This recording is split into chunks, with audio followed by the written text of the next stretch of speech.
Welcome to Shiny New Clients, the marketing podcast that helps you attract shiny new clients to your business.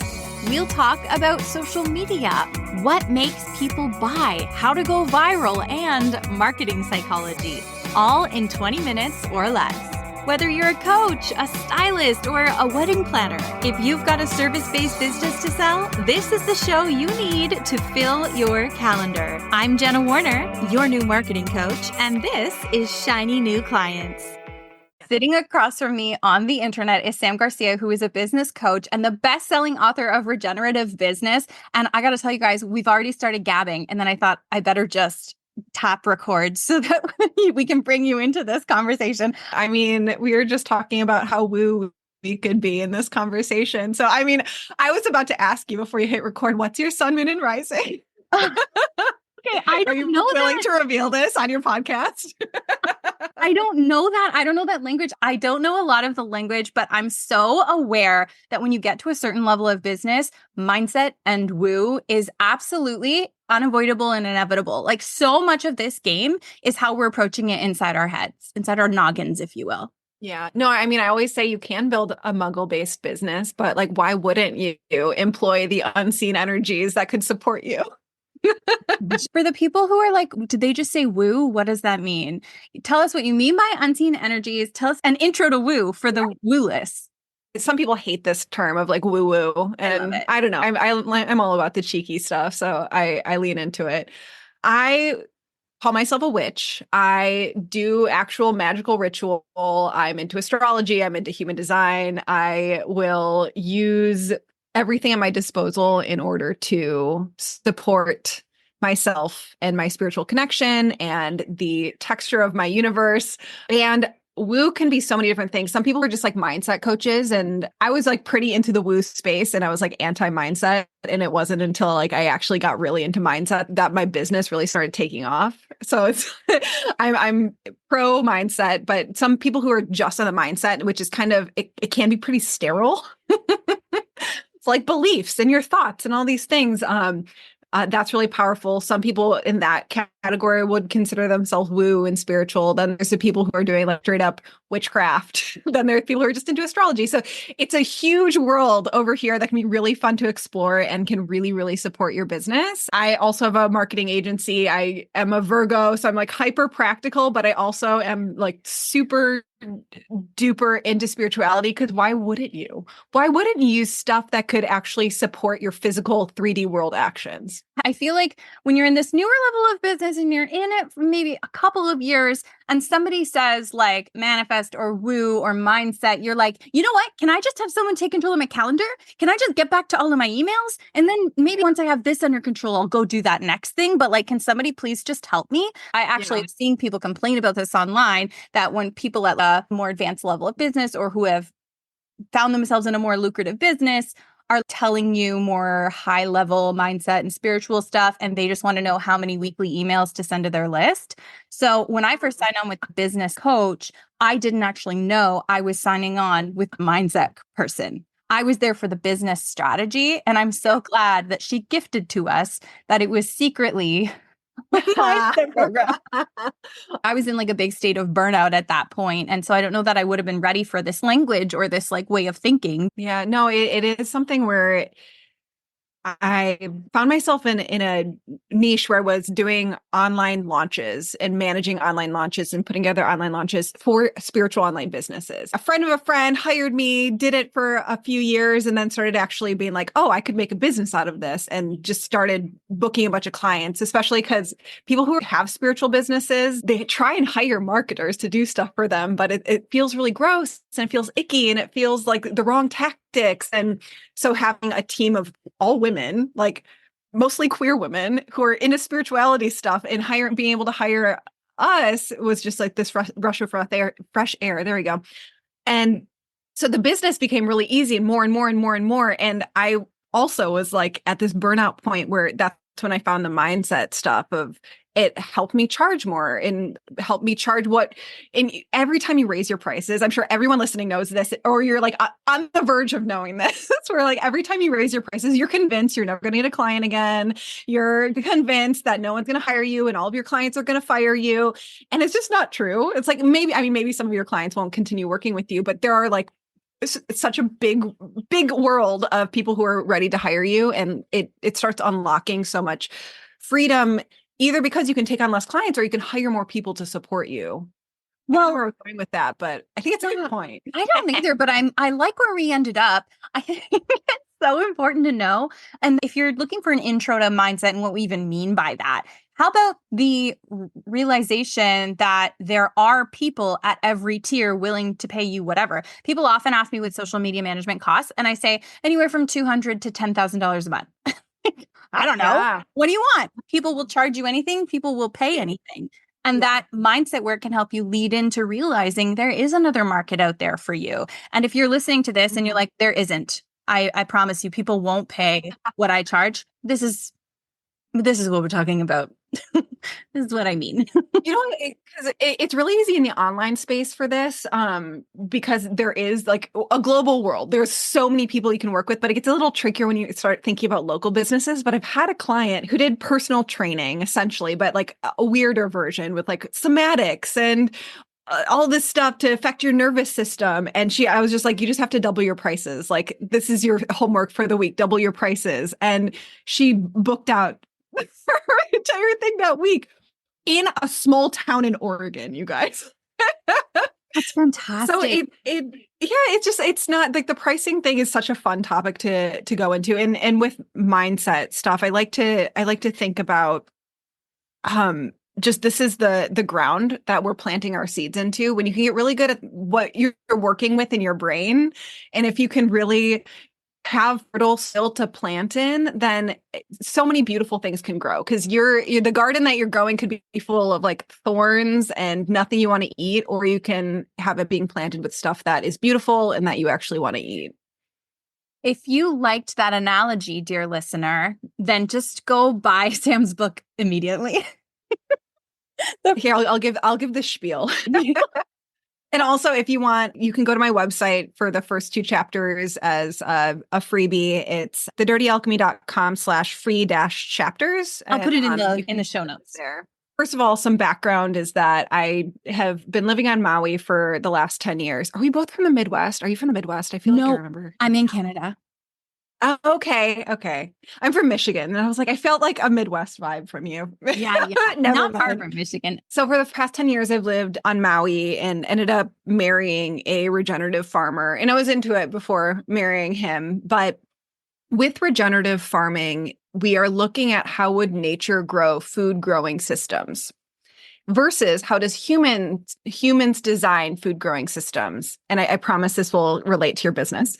If we're thinking about the way that humans design food growing systems, if you have a garden in your yard and if anyone has garden, or you could just imagine a garden in your yard and you plant out your lettuce and your kale and some sunflowers and you leave in the middle of summer and it's the hottest heat of summer, it's dry. If you leave it for a week to go on vacation and you don't either hire someone to come in and take care of it for you, it's going to die. Versus nature, the way nature grows food growing systems is with forests. So that could be like the Amazon rainforest. It could be like a forest in your backyard. But if you leave that forest for a week or a month or years, nothing happens. Well, actually a lot happens, but all for its furthered abundance. Its furthers success and thriving.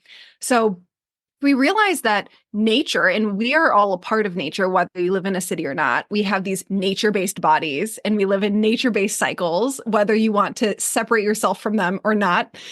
We've found it time and time again, like if you live more according to nature, like unprocessed foods or not looking at blue light at night or like all of these things, the science shows like this is supportive of us as humans.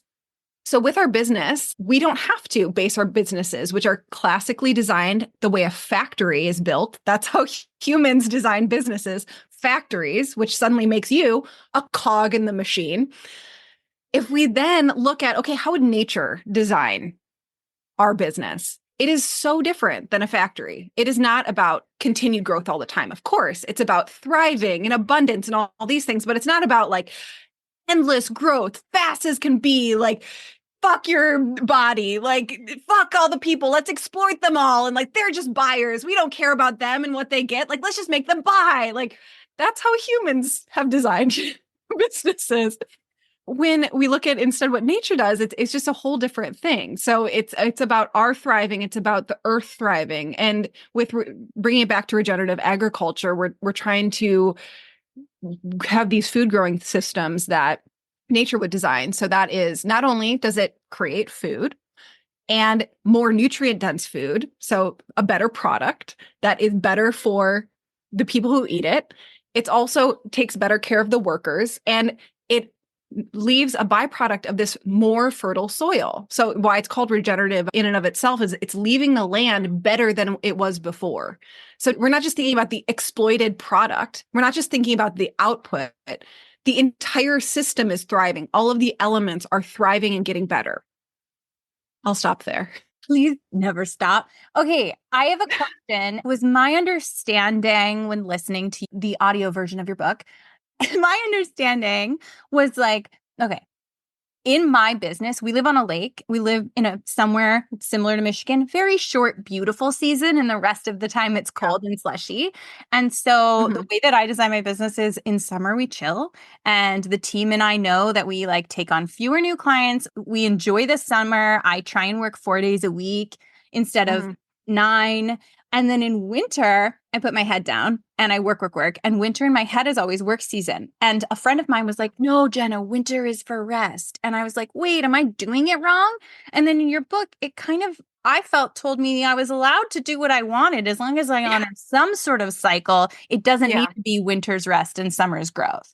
I think it's silly that people try and tell other people what they should do when your body will tell you what you want to do. I grew up in a really strong 4-season environment, Michigan, like minimum 4-month heavy winter. And I consider that a work time because like, yeah, you want to like go out and play and there's like some family time, but like you're not, it's very different than like 10 p.m. sun is going down. So you want to play all day into the night and like all these things. So I have the exact same association in my body of summers are for play. That's for time off.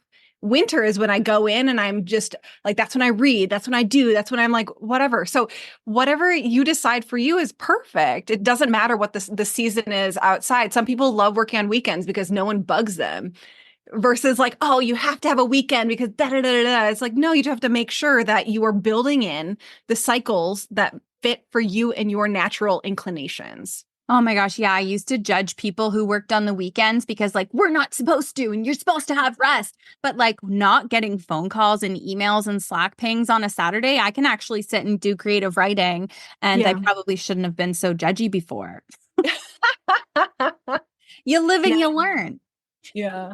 Yeah. When people join my program, Magic Marketing Machine, one of the first things that I talk to them about is having cycles for sales, because I find a lot of service-based business owners, especially women, because typically, we're givers, and selling all the time also kind of sucks. And a lot of people mentally, it's a lot to wrap your head around to always be selling. So I'm always encouraging people to have seasons of sales. If back to school is a big time for you, if Christmas is a big time for you, if you want to sell right now, get everybody on a wait list and then don't sell for the next 6 months and like play that out. And it's actually a lot for people to wrap their head around because it feels wrong. And I guess what you're saying is because that's how our economy and like the factories are structured, we think it's wrong, but it's actually, in my experience, way easier. Yeah.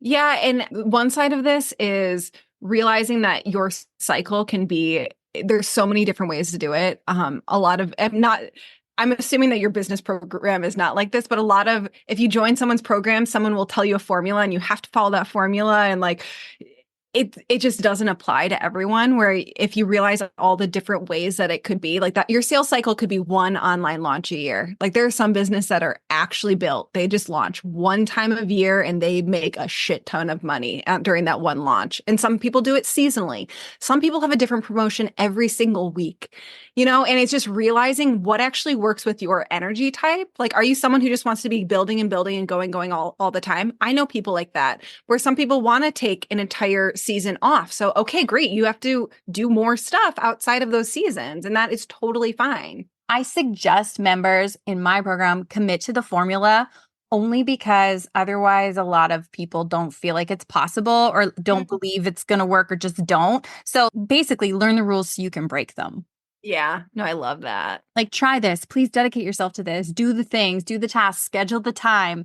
And then we can figure the rest out later. We can figure out how it works for your neurospicy brain, or we can figure out how it works for your crazy schedule or whatever. I love that.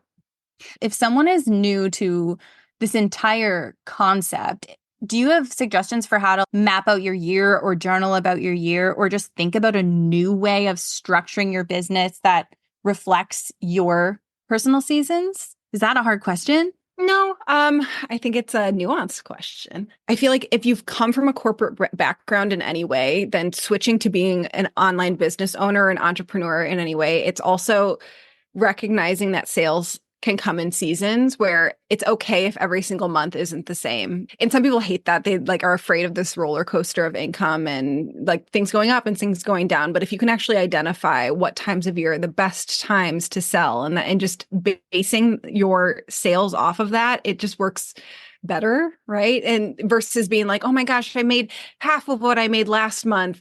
This month, everything is going to shit. Everything is going wrong. It's just, it's not true. We're not in this continual grind of everything is going to be the exact same every single month.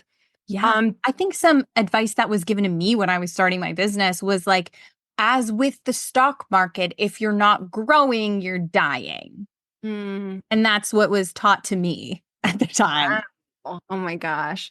Well, it's interesting because I actually have had the opposite of experience in business, even though I know that having up and down months is totally normal. That hasn't been my experience. And I've been in business for 10 years.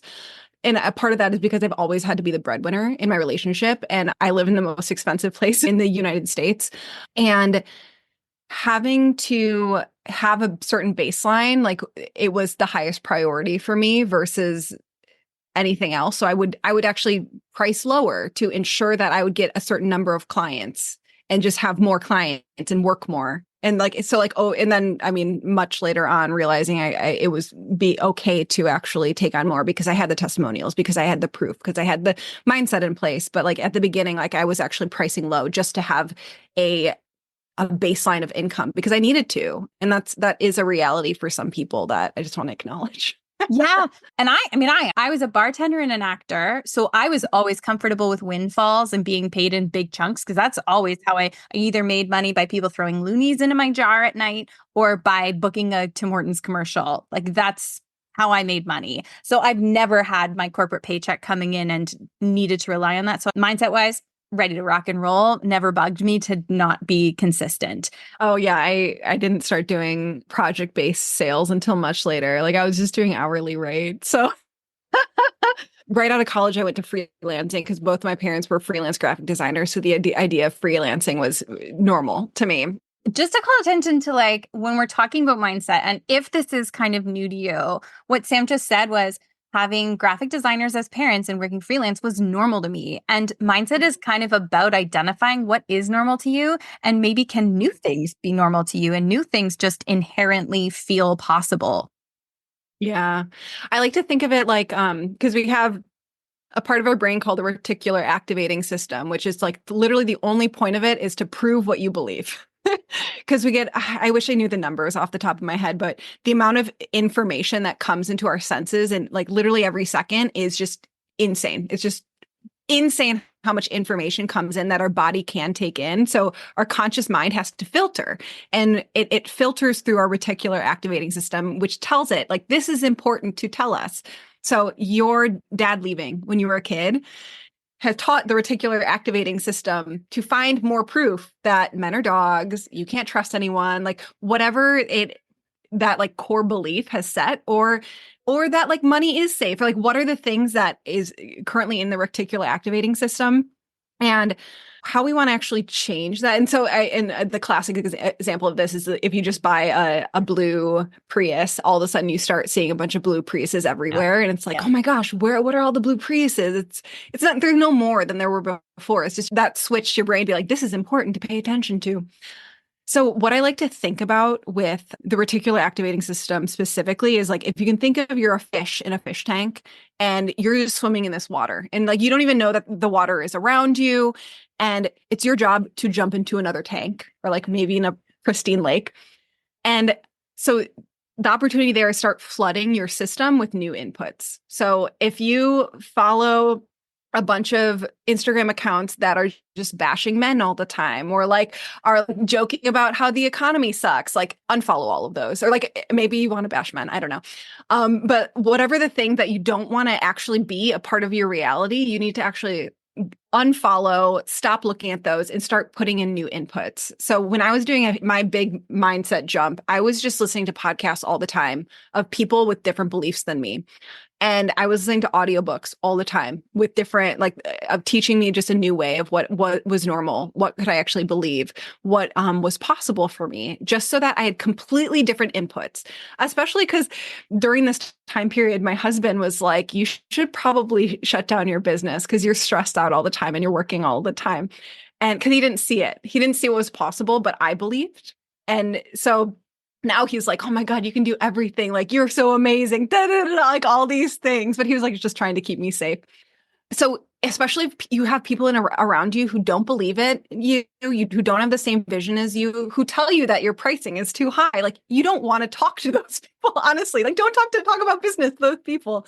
You want to start it. So like join a group like Jenna's that will probably put you in a room with people who are showing huge income leaps. Start listening to different audiobooks, different podcasts, join a mastermind, follow different Instagram accounts. Like, that's how I would start flooding your system and jump into a new fish tank just to see what's possible. And if you are someone who is a part of the global majority or is a quote unquote minority group, this is where you want to start finding proof that it's possible for your people or people who you identify with. If you are an immigrant to Canada and you don't see any examples of people like you who are doing what you want to do, go find them. Your brain needs proof. If you are queer and you don't see people who have the level of success you want around you, you don't have any people in your network like that, go find people. They exist. Find those examples and just start flooding your system with that. Okay, that's it. We've done it. If everyone listening makes that change, I absolutely am obsessed with how you just explained that. My brain works in like fishbowl analogies. So it's perfect. If we all just do that even a little bit every day, it will be absolutely transformative and life-changing. Yeah. You've been so generous with your knowledge and your time, and there's so much to dive into here. I am going to weirdly listen back to this podcast and learn from it. Thank you so much. Where do you want people to go to take their next step toward you?